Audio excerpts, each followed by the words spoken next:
Hey there, Steven. Hey there, Dustin. And hey there, listeners. You're listening to another episode of Wedding Photo Hangover, an irreverent look at the wedding photography industry and photography in general. Got that memorized. Kind of. I left some parts out, I know. Not hitting all the right notes. It's kind of intimidating seeing you face to face. Yeah, so listeners, this is an exciting episode because Steve and I are actually doing this podcast together in person, in real life, in real time, like normal friends. I don't want to get too crazy, but we're in the same room, but on separate microphones. It's one step closer to humanity.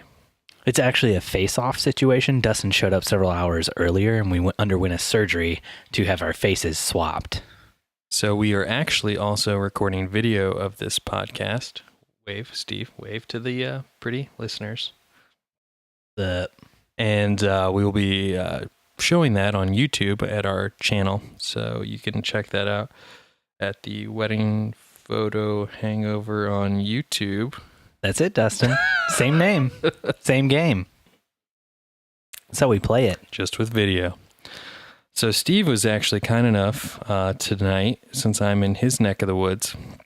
Dustin, what are you drinking tonight? Yeah, I am a great...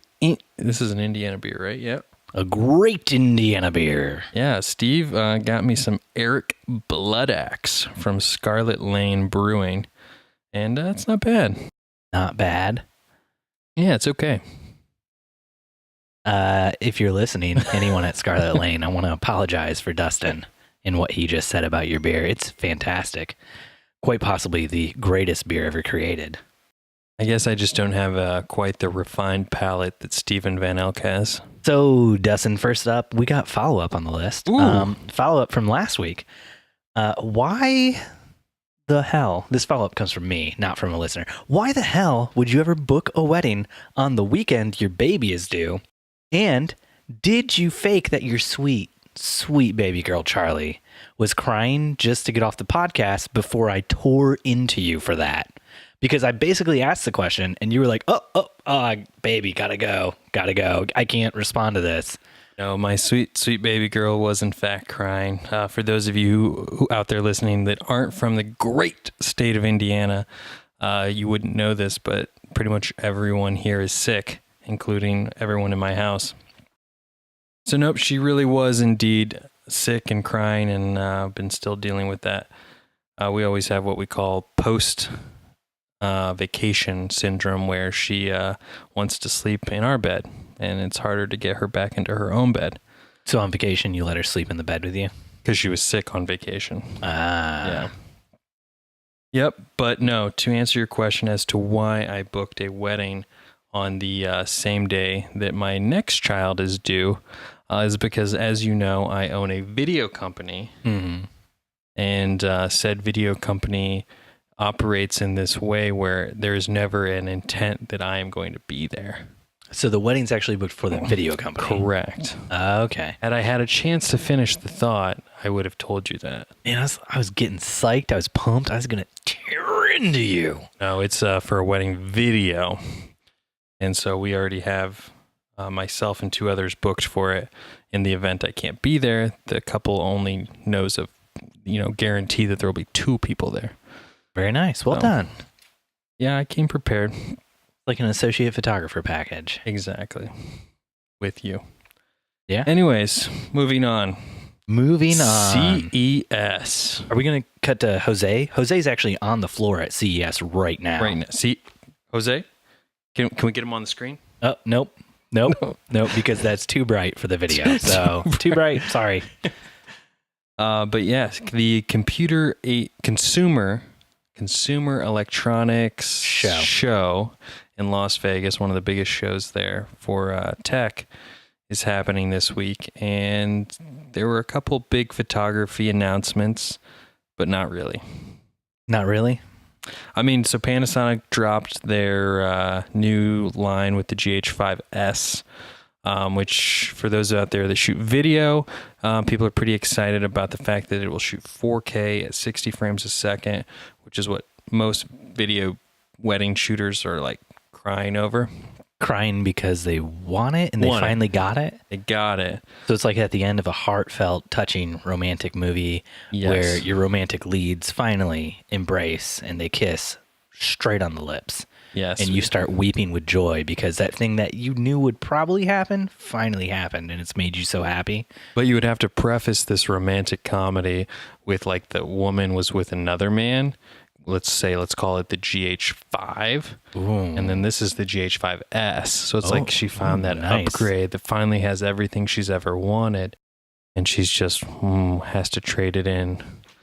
But I don't know why, but I've heard that Panasonic has removed the in-body camera stabilization from this model. So, and I don't know if that's 100% true. I haven't actually myself checked out all the stats on this. I've just been following what's been unfolding at CES because I'm a nerd like that. Man on the floor, Jose's been updating you constantly. Updating me. Correct. The big thing that he's really amped up about, and we were really excited here at the Wedding Photo Hangover podcast. We'll drop a link to this little thing so you guys can purchase it. Is Sony made a huge announcement at CES. Everyone was kind of, waiting for that big Sony A7S III to drop, that low light monster to just put Panasonic back in its corner. And they pivoted. I'm not going to lie. They really kind of came out of left field with this. They're doing an artificial intelligent dog.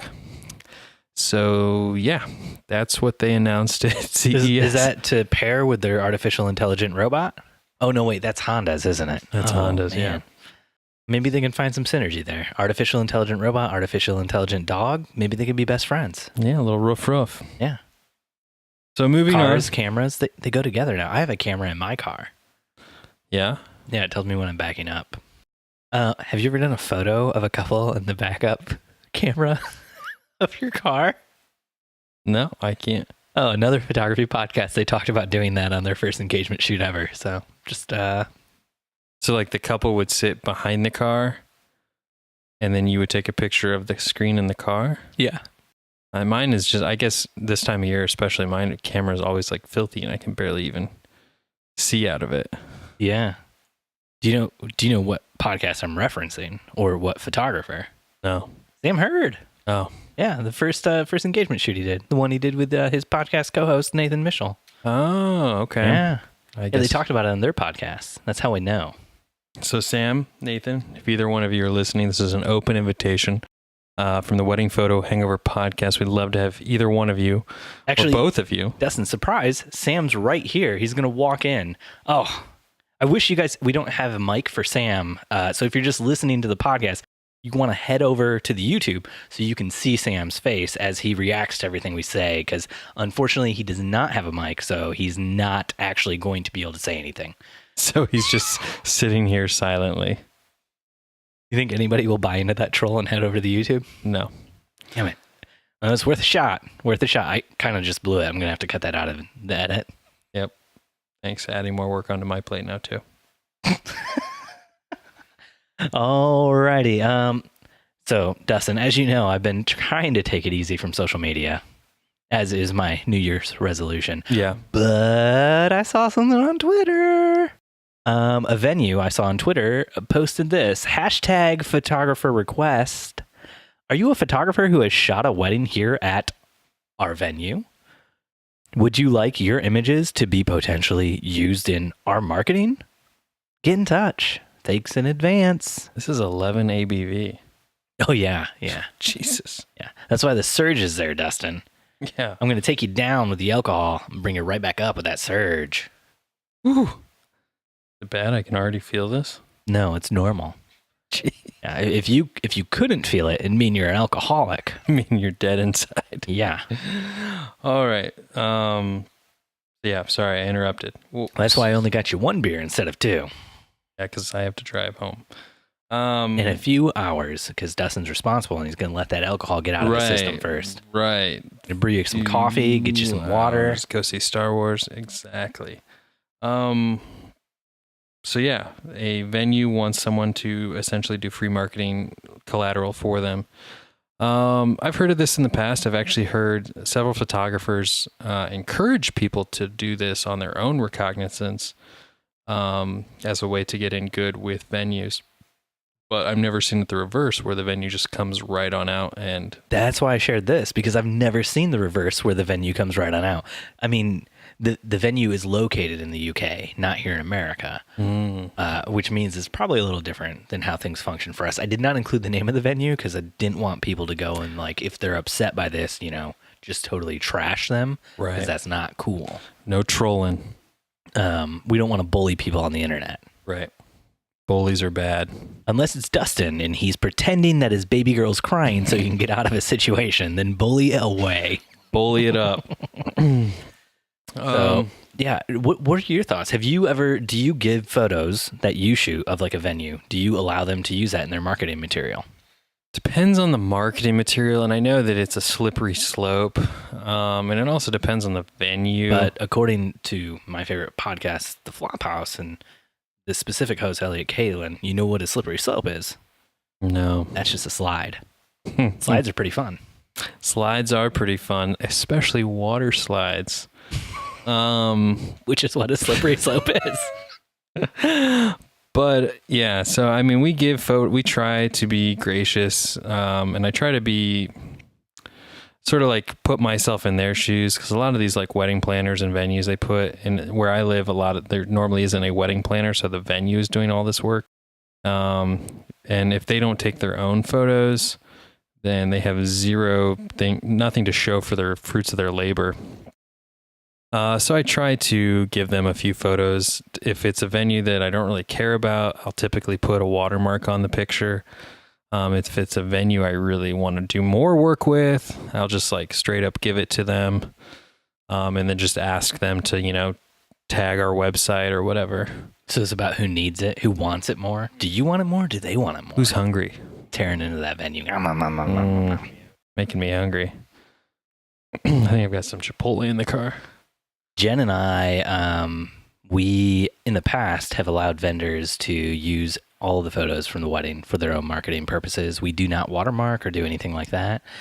We believe in trying to keep a open and friendly relationship with the vendors that we work with. That has worked out well for us. We get a lot of referrals from other vendors, specifically wedding planners. So I personally would recommend that. However, if a venue comes onto social media to request photos, I think they're a little bit more hungry there.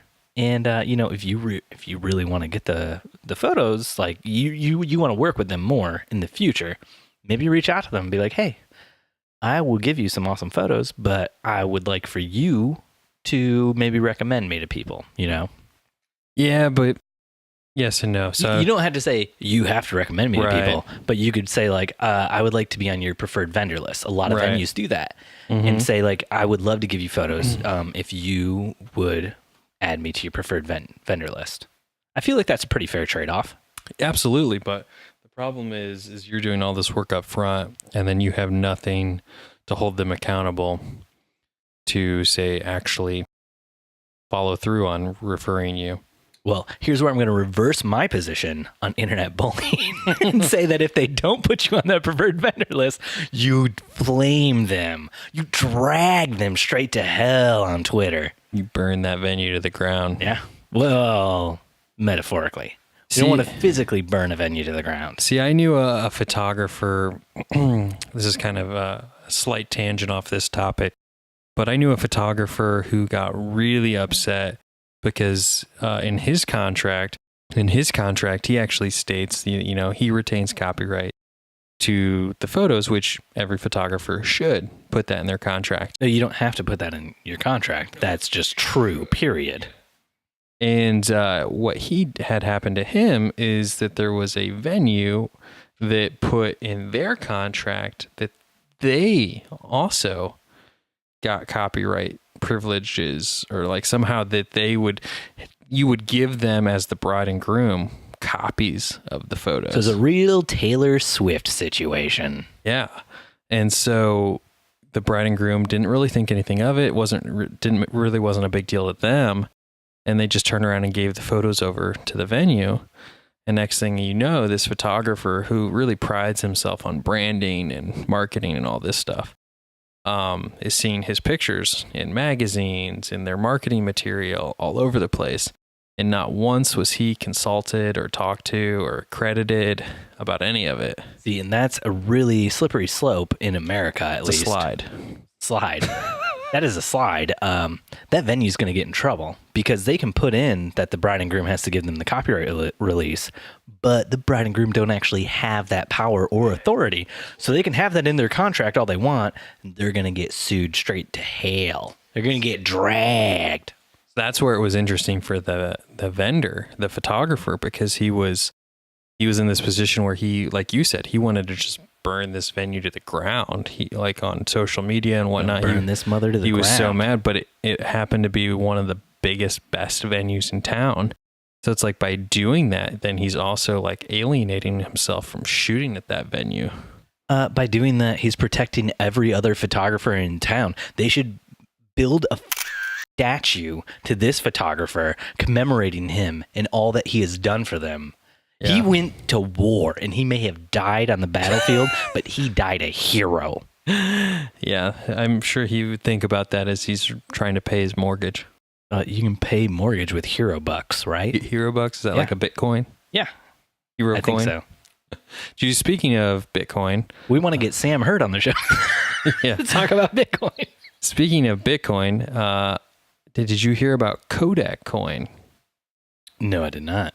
So Kodak yesterday announced that they're going to be releasing their own cryptocurrency, which of course gave them a nice little bump in stocks today. But they're releasing their own cryptocurrency called Kodak One, and essentially what it's going to do is they're going to allow you to copyright and license your images and be paid in this currency, thus creating their own form of currency, I guess. Oh, that sounds like something that's not going to work out. Yeah, I was very intrigued by it, and so essentially what it sounds like it's doing is it's harnessing your computer's processing power to handle the storage and processing of the. Because that's what every photographer wants, is for another company to take processing power away from them while they're editing. Exactly. Yeah. It's a win-win. Yeah. Win-win-win-win-win. So that's very interesting. I would love to hear more about that later. Yeah, I'm kind of waiting. They're releasing it at the end of January is when it's going to officially come out to the public. You can sign up now over at kodak1.com, I think. But yeah, once it actually drops, Steve and I have a chance to kind of dive into it. So can you just win at Kodak One by just taking a bunch of photos of random crap and then being like, well, I uploaded them, so I got all them Kodak points? Is that how it works? It's like Pokemon. Yeah. But something that I did think was interesting is they're actually, part of the service is they're going to somehow write an algorithm. Oh, crap, Dustin. Did you hear that? Did you hear my son running away from the room and then his footsteps going up the stairs? And you know that I cussed 5 seconds ago? No. He's going to tattle on me. That would mean I would have to listen to you during this podcast.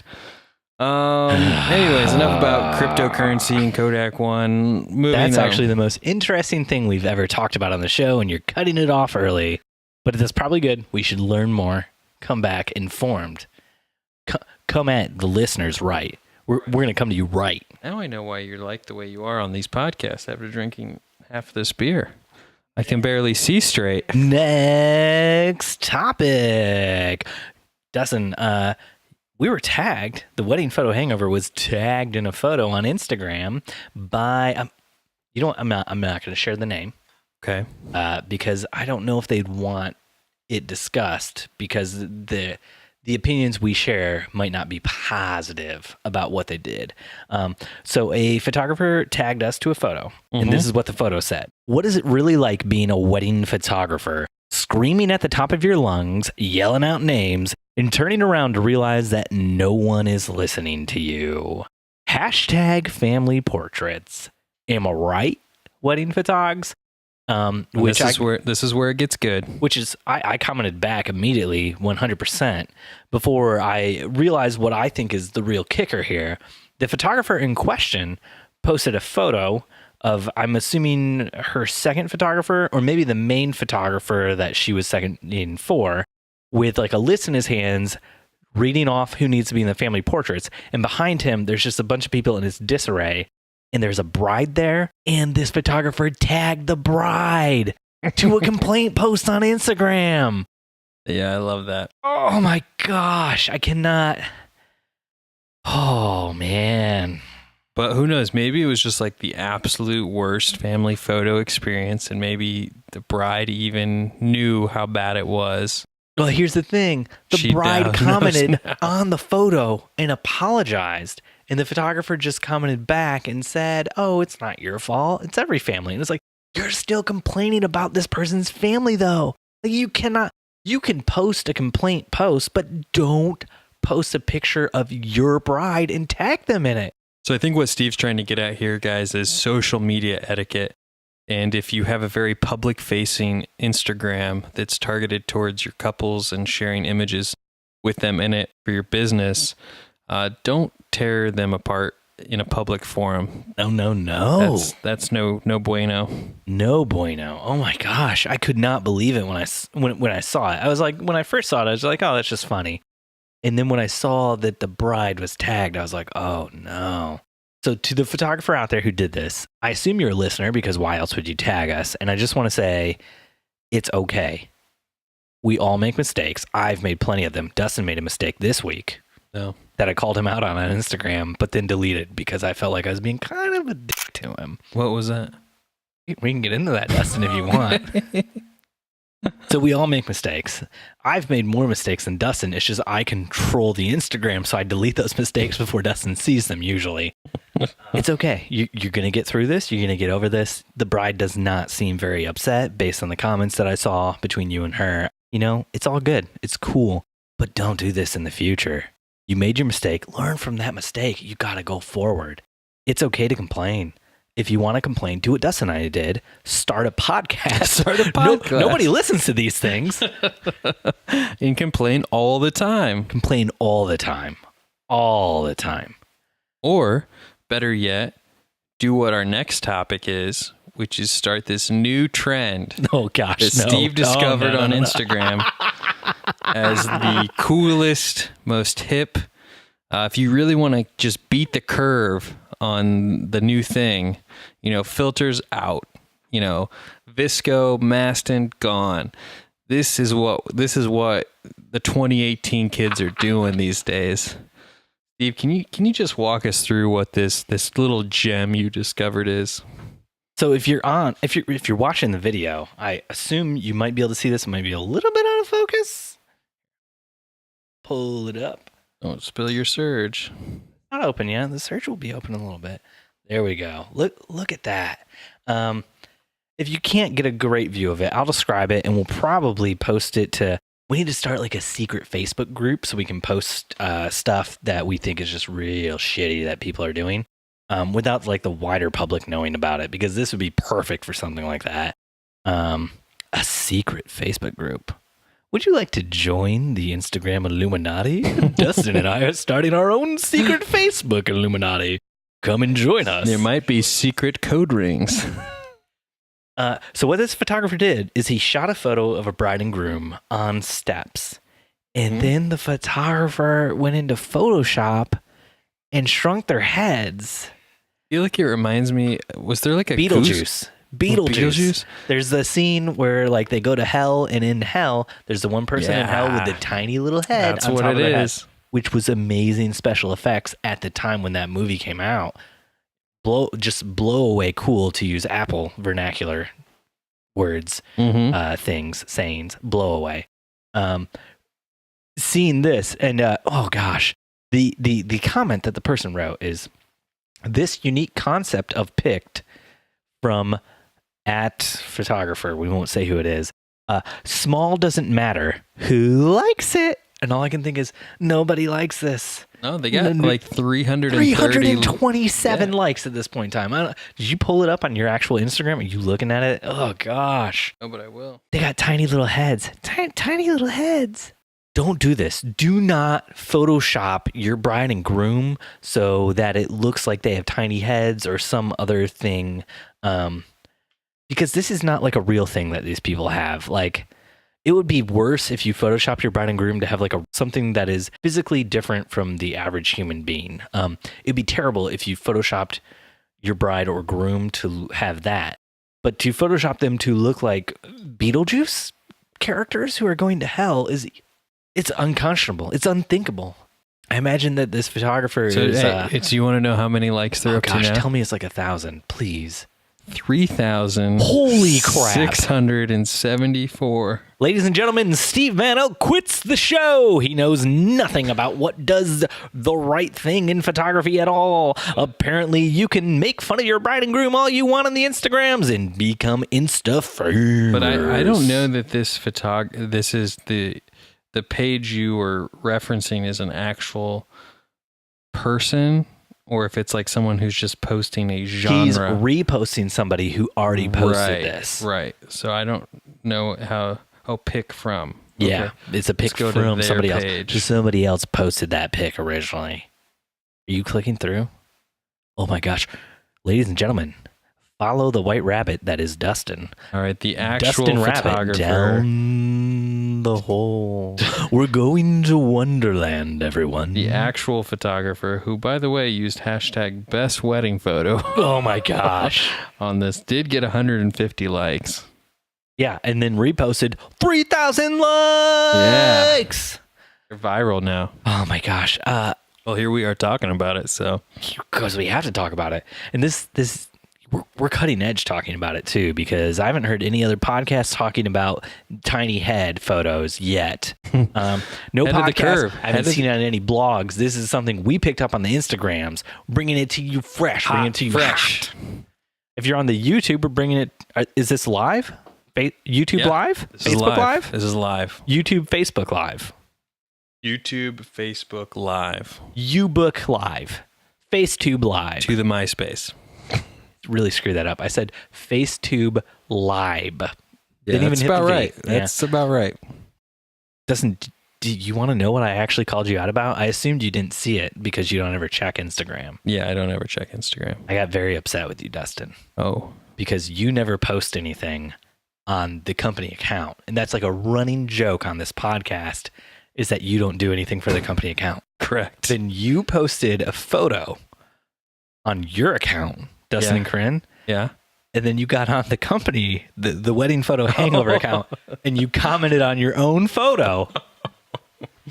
And I was like, that. I thought I was on my personal account. I was so angry. I was like, that he's cashing in on the fact that everybody knows I'm the only one on this. He wants people to think I commented. Exactly. I thought everyone would think Steve liked my photo. You caught me. Here's the thing. I did like your photo.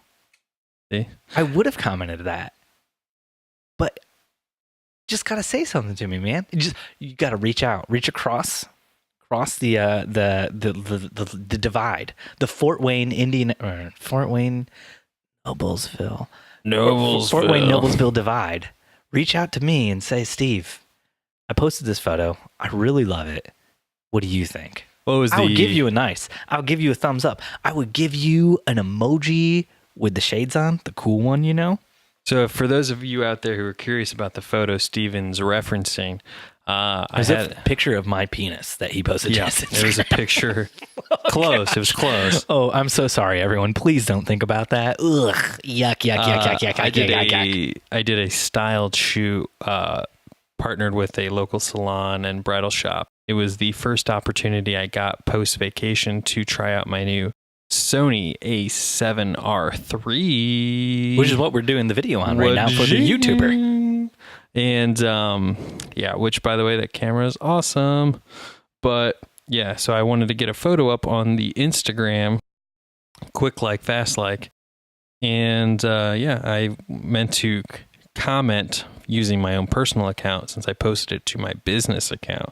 And I accidentally commented or liked. I don't even know what I did.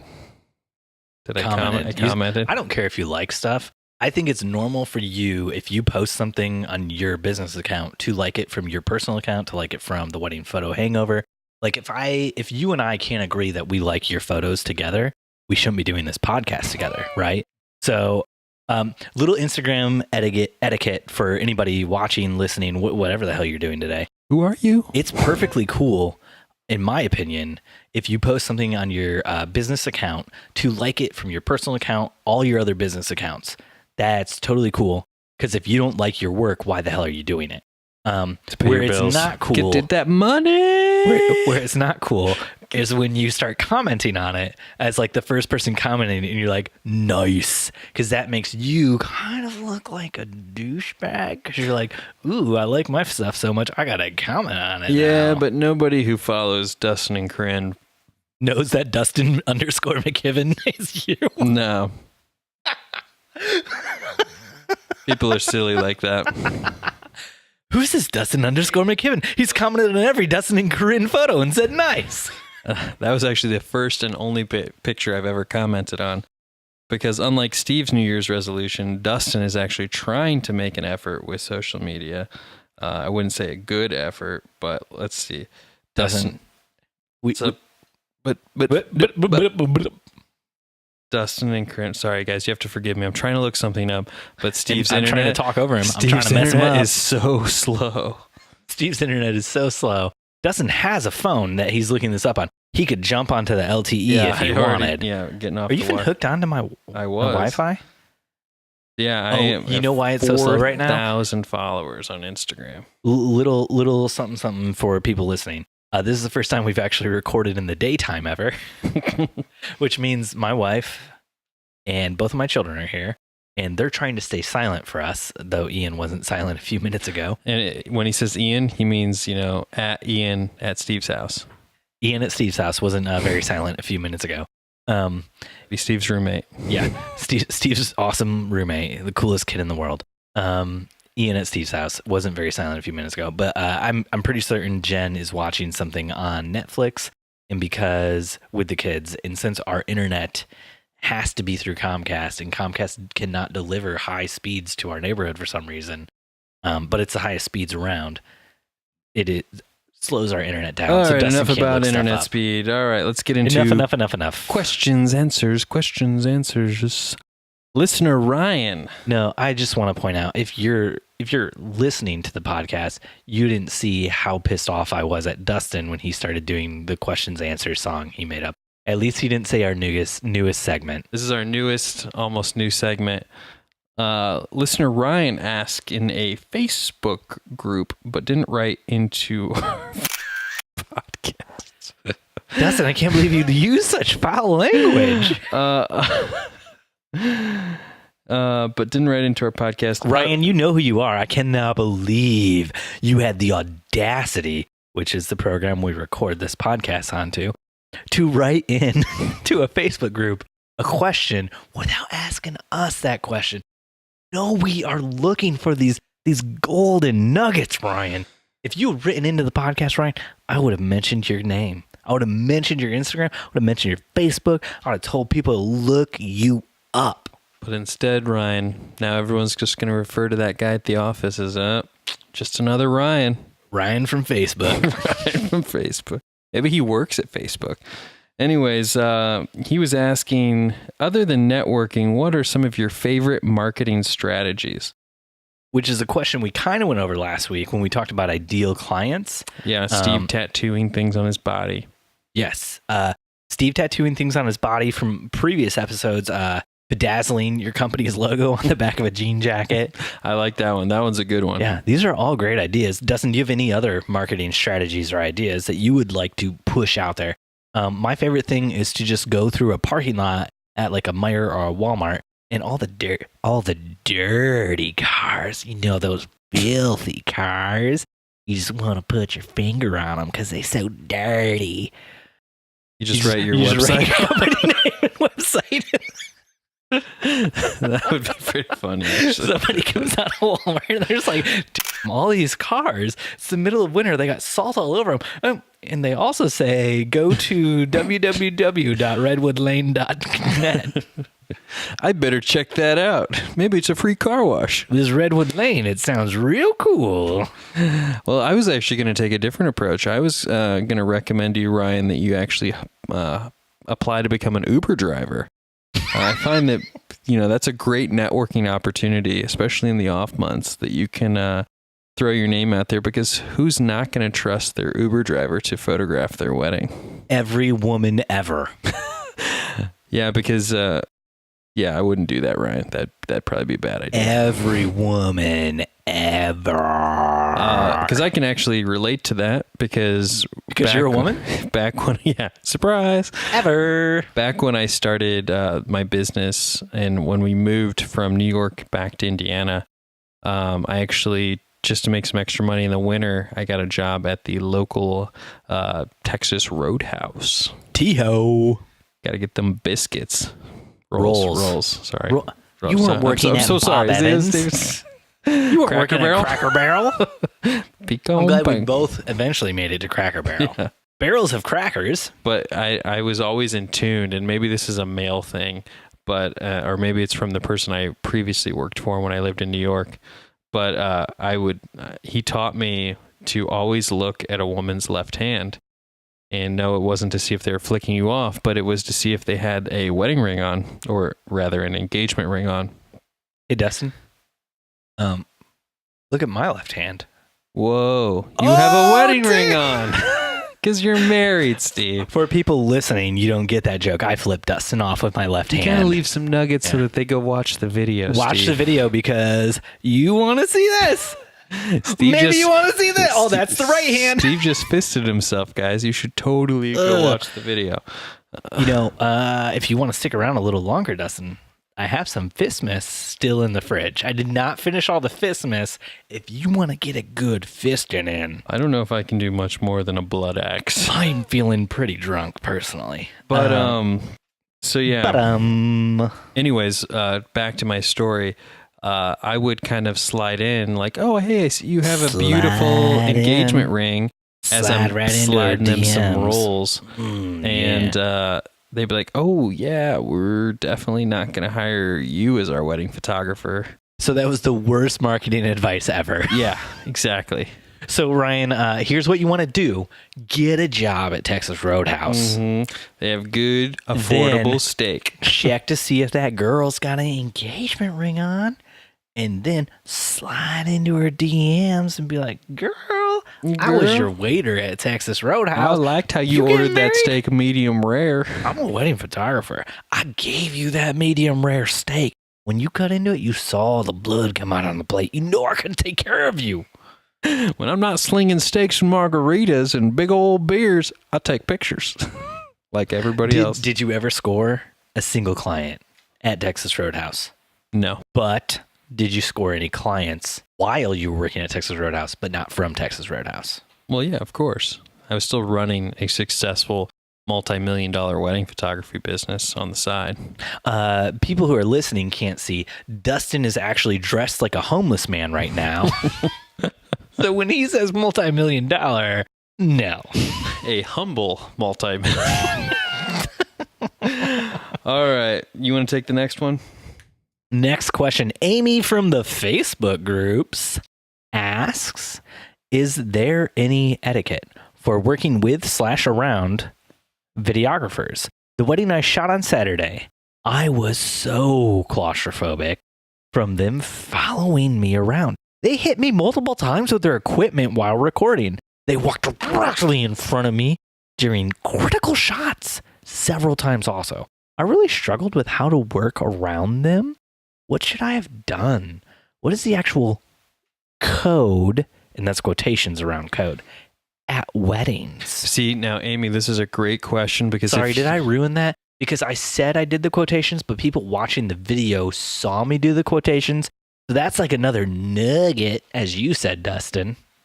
Yeah, but you just ruined it by saying it. Nugget. But they can't see my face when I say nugget. They don't know how into that word I am. Nugget. See, Amy, if you how actually... long does your DSLR record? Is it like 30 minutes, 40 minutes? Because we're way over. There's no video at this point. It's done, isn't it? Oh, yeah, there we go. He's pressing the record button. So people listening, this is why I didn't want to do video, because I knew this would happen.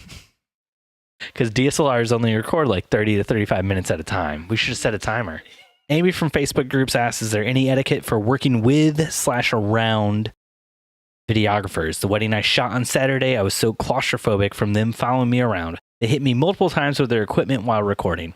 They walked directly in front of me during critical shots several times also. I really struggled with how to work around them. What should I have done? What is the actual code at weddings? There is no code. It's like a Liam Neeson film. It's chaos. It's Lord of the Flies, and you are Piggy. You are going to die on the rocks. When they throw the boulder down, you will be crushed, and your glasses will be all that anyone sees. I mean, Steve and I have talked about this on an earlier episode, but I think the best thing you can do is, if you are concerned about the fact that there is videography happening at the wedding, is to simply pick up the phone like an adult and have a conversation with the videographer and see what their expectations are on the day of, what their style is compared to what your style is. So that way you can better work together as a team, instead of him having to hit you in the head with his 70 to 200 to get his shot. That's my 2 cents. Also, Dustin and I have talked about this before, but if you need cliff notes for Lord of the Flies, you can always hit me up, everyone. All right, moving on. No, not moving on. Amy from Facebook groups asks, is there any etiquette for working with around videographers? We have discussed working with videographers before. Yes. Dustin. Steven. They hit her multiple times with their equipment while recording. Have you ever hit someone with your equipment while recording a video? I've wanted to hit people. But have you? No. I have not. While doing photos, have you ever hit anyone with your equipment? No. Don't lie to me. Have I hit you? You were on the dance floor. Did I hit you? No, not another vendor necessarily, but have you hit someone? Oh, I'm sure I've bumped into people before, but got that bump going on? Got that bump and grind going on the dance floor, but that's part of getting the vibe, getting the feel, getting the moves. See, I've never hit a videographer or a photographer when I'm doing video. I've never hit one of them while doing like ceremony stuff. During reception, I have though. And I've also hit guests on the dance floor during the reception. Most people are pretty cool with it. I just apologize. Just memorize these words. I'm sorry. I know that's pretty tough. Just say it with me 3, 4, 5 more times. I'm sorry. I'm sorry. I'm sorry. I'm sorry. I'm sorry. You just have to say it super fast, because if somebody hits your stuff, just I'm sorry right away, boom, instantly diffuses whatever tension there was, whatever was going on. But if it's like 5 seconds go by and then you're like, I'm sorry, they're like, yeah, but typically the person you're hitting this is not really answering your question, Amy from Facebook, but if you're hitting a guest on the dance floor with your camera, typically the guest is more apologetic than you are, because they're like, oh, I hit your $6,000 camera. I'm so sorry. And you're like, oh, no big deal. Sorry, I was waiting for a pause so I could do that. And I was planning on not giving you one.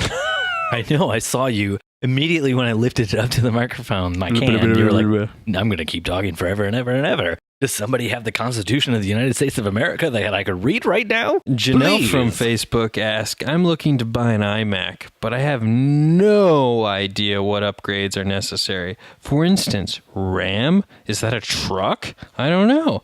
Comes with 8 gigs of standard? What is that? But you can upgrade a 16 for $200. That's like a family session.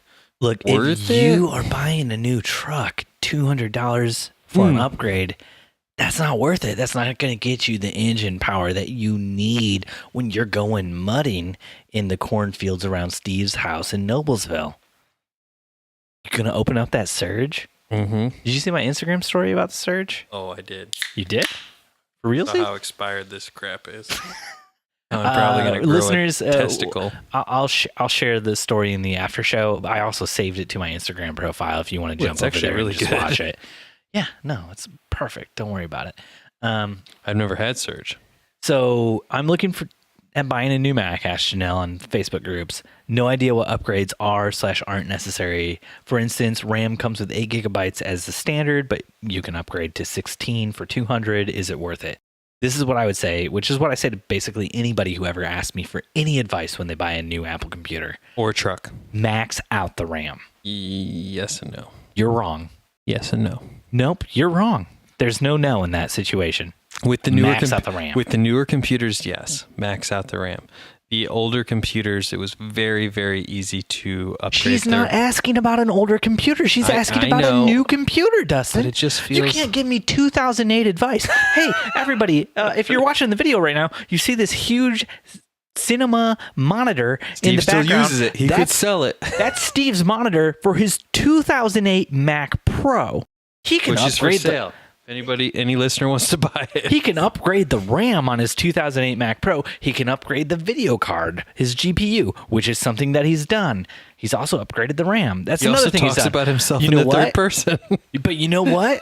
He's not buying a Mac Pro from 2008 today. If he bought a computer today, he's buying a new computer. He did buy it. There's a new computer right here. And did you max out the RAM? Maxed out the RAM. Okay. Jen bought this computer for me as a gift. It was a laptop. If you remember a few episodes ago, there was an episode titled Steve's Mac Dies at the End because my Mac literally died at the end. I had to take the hard drive out and do like a recovery to get the file back so we had something to post. And you were going somewhere with this. I wasn't going to get a new computer, but Jen bought one for me, and she's smart enough to know that you max out the RAM. So max out the RAM. All right, moving on. No, that's not all. I actually replied to this person on Facebook because this was important enough that I felt like it needed a reply. The RAM's not the only thing that you should be concerned about. If you're buying a new iMac, but you're not buying an iMac Pro. This person wrote this, actually, this is an old question. They wrote it before the iMac Pro came out. The base iMac, which is the one they were considering getting, comes with a spinning disk hard drive. Dustin, is that a good idea to buy a computer with a spinning disk hard drive? So yeah, I made the mistake with my most recent iMac purchase. I was tricked into that silly thing called a Fusion drive. Oh my gosh. That was another thing they asked, and I told them 100% don't get a Fusion drive. Yeah, if I could go back, I would not get the Fusion drive, and I would get the solid state drive only. Because you don't want nuclear components inside the computer you're keeping in your house. That's Correct. what Fusion is, right? Yeah. So every now and then I have to put a little solo cup next to my iMac where the disk drive used to be. Just to drain the radiation fluid. That's not how radiation works. You're dying. And then I bottle it up and send it to this company called Surge. The company's called Coca-Cola. What? Coca-Cola makes this? Yeah. It must have. Then what happened to Mellow Yellow? They still make Mellow Yellow. Surge is so good they brought it back. No, kind of, but no, but kind of. It definitely is more Mountain Dew tasting than Mellow Yellow. They call me Mellow Yellow. See, I thought it was going to be similar to when I was your age. I used to drink something called Mountain Lightning. From Walmart? Yeah, I think it was like Walmart or Sam's Club brand. Sam's Club and Walmart are the same thing. It's all Sam Walden. Mountain Lightning. The Sam Walden Empire. All right. So here's the thing.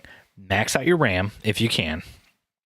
If you can't, you can't. That's a fact of life. Sometimes you don't have the money. But if you can, max out that RAM. Here's the other thing. Buy an SSD. That is super important. In the comments that people were leaving on this question on Facebook, the person said that they were also considering upgrading the processor. I would say don't worry about the processor nearly as much as you do about the RAM and the SSD. The SSD will actually make a bigger difference than the RAM, in my opinion, just for read-write speeds, especially if like you're copying files over to your computer. The RAM is going to make a huge difference, though, because every year they release new computers, and as they release new computers, they can put more RAM in those computers, and programs will take advantage of that more RAM.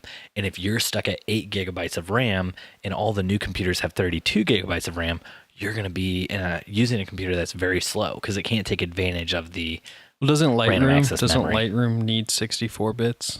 64 bits has nothing to do with RAM. I just wanted to bedazzle you. Dustin just bedazzled my All right, jean jacket. and we're done with your questions, Janelle. I think that's enough questions for tonight. I think that is enough questions for tonight.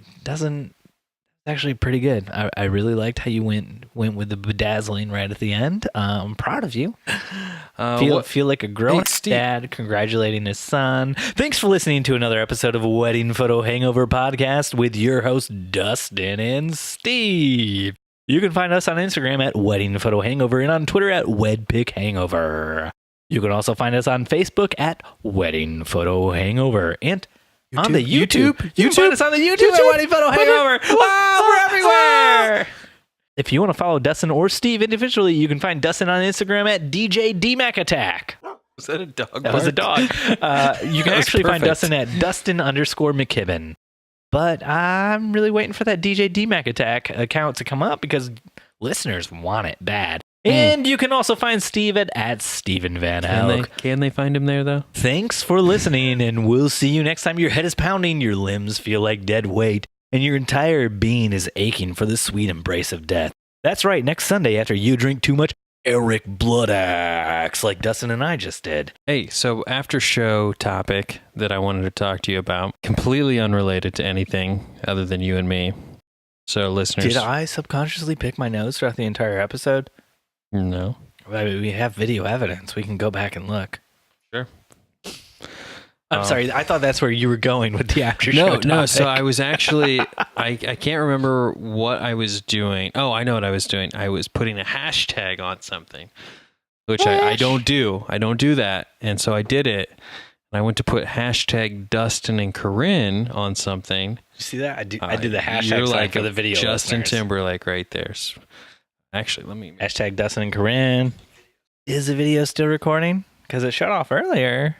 If you watch the video, it's going to be the most sloppy, ridiculous thing in the world.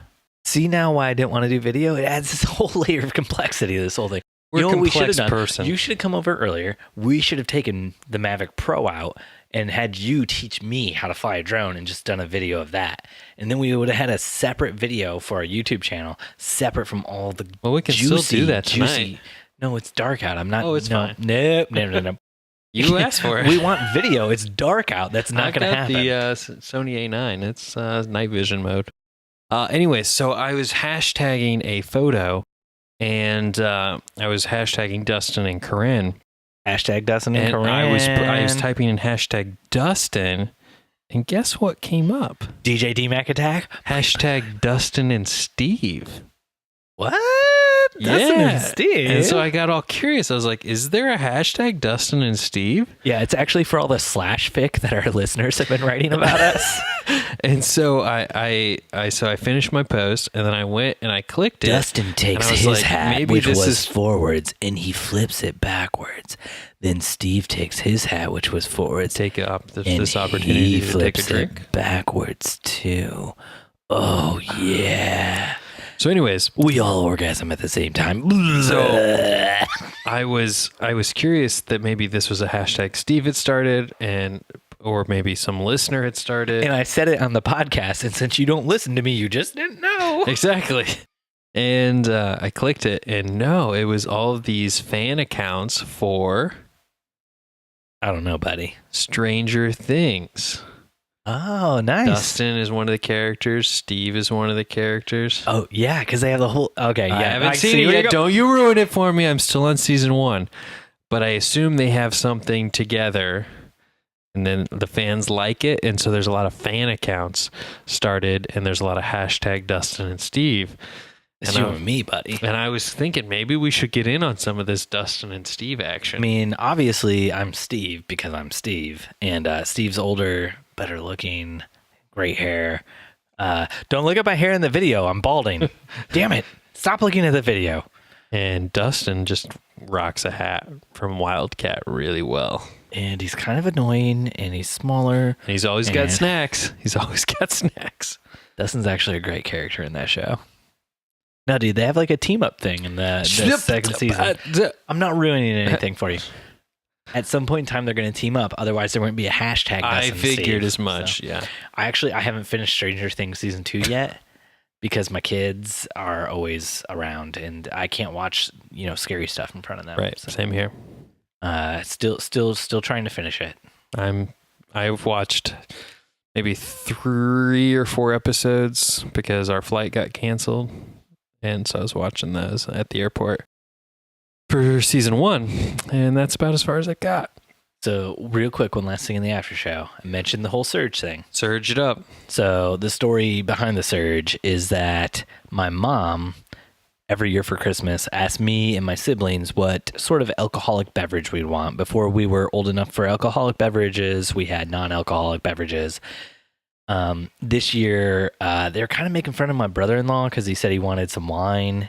And I just laid in there with this real quick joke. Also, like a year or 2 before, when the whole thing came up, my older brother never responded. I said he wanted framboise, which is like a raspberry beer that's very sweet, very sugary. And he was real upset when he got that because he did not want it at all. Sounds delicious. I thought it was funny. So my mom was like, make sure you get your things in quick before somebody else answers for you. So just as a joke, I was like, I would like some Surge, this drink that used to exist when I was a kid that I thought had ceased to exist on the face of the earth. So I say that, and then I go to Christmas, and there's a giant box from Amazon there with all my gifts. And I was like, well, that's strange. And it's very heavy, the box. And so I open the box up, and inside there is a case of Surge that my mom bought on Amazon. Apparently, Surge, Coca-Cola, who makes Surge, decided to bring Surge back because everybody loved it so much, because it's one of the greatest drinks ever. So the case of Surge, which Dustin and I are drinking right now, is actually from 2014. It expired in 2014, but it's still good. But if you, the listener, want to get some Surge up in your veins, get some of that green in you, some of that slime, some of that Slimer, maybe Ghostbuster Slimer. You can get that at like basically any gas station. Jen and I saw it this weekend on our way back from Chicago when we watched Hamilton. Oh yeah, how was that? Hamilton was awesome. Straight up awesome. Dustin, I got a confession to make to you. Only to me? No, I made it on Instagram too in my stories. I cried for the last 25 minutes of Hamilton. Really? Straight from the time, I'm not going to do any spoilers, but there are several duels within Hamilton. And during one of the duels, I started crying. It was emotionally charged. It was actually in the song before the duel I started crying because I knew it was coming because I've listened to the soundtrack before I went to see it. And started crying, and I just cried throughout the rest of the musical. Something I never thought I would say in my adult life is I spent 25 minutes crying in a theater full of people, but I did, and it was great. You were the only one crying though, right? Oh my gosh, no. The entire theater. There are 2 very heartfelt songs, both during duels because people die, and there were literally people like sobbing and moaning during the third duel. There's 3 duels in the thing, and during the third duel, there are people sobbing and moaning like out loud. It was a very heartfelt, emotional musical. Which when you hear like awesome Founding Fathers rap battles, you don't think, I'm probably going to cry in this musical, but you are. Yar. All right, good night. All right. Thanks for visiting us, and good night. Boop, boop, beep, beep. Filthy cars. You just want to put your finger on them because they're so dirty.